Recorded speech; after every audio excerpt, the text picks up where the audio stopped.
Hey everyone, it's Lego Zora and I'm back with a new video, and today I'm going to be showing you a custom Lego Minas Tirith, and for those who are wondering, this is not the giant build I've been talking about. The giant build is about 15 times this size. However, I am very hyped for this one. This is from Lord of the Rings, for those who don't know, and this is a build that I have been rebuilding again and again throughout my entire childhood, pretty much, and I think this is the best version thus far. So yeah, let's get right into this video. Starting out right here, taking out all of the minifigures, you can see a very, very small amount of the Pelennor fields. You can see some greenery and some rocks.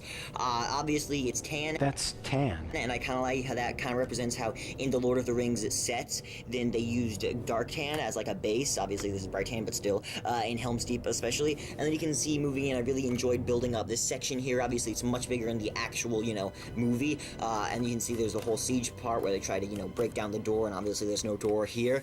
Unless you brought it with you. And then walking in a little bit further, I really, really like these walls and how they were built. So it was very hard to try to get them to work and, still be legal builds. And then you can see there's a little bit of a crack here, which I don't really like, but, it's fine. It's not super, prevalent. Of course, right here, the big rock in the center is one of my favorite things because I rebuilt this a lot throughout the years. And before, I actually had it just gray, just light bluish gray instead of dark bluish gray like it is now, and of course it was much more flat than it is now, and I really do like how this builds up and looks really natural. I really do love building up that, rocky stuff. And then you can see further up here the white tree, which is of course super iconic to, Minas Tirith and Gondor, I guess, in general, and I really did enjoy building this because before I just had this little ugly little, piece, and then, it was very bad before, but I think that right now it does look pretty good. And then you can see, of course, this big walkway where, Denethor can, jump out, on fire and stuff. Yeah.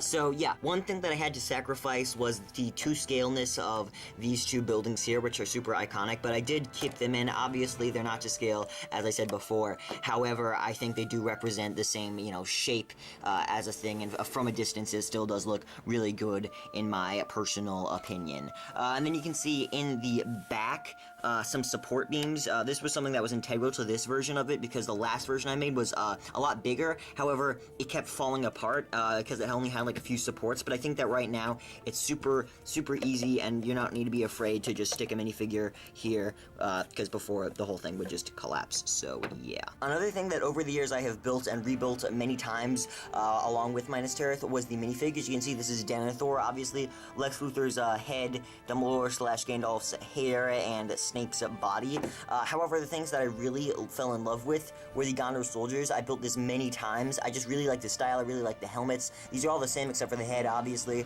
You can see instead of using the white tree, I use this golden crown, which, they don't make white trees on these types of pieces, unfortunately, but of course I do like how it looks. I like the black capes I chose, and of course this sword, which I found is super rare because I use it on everything because they're really cool looking.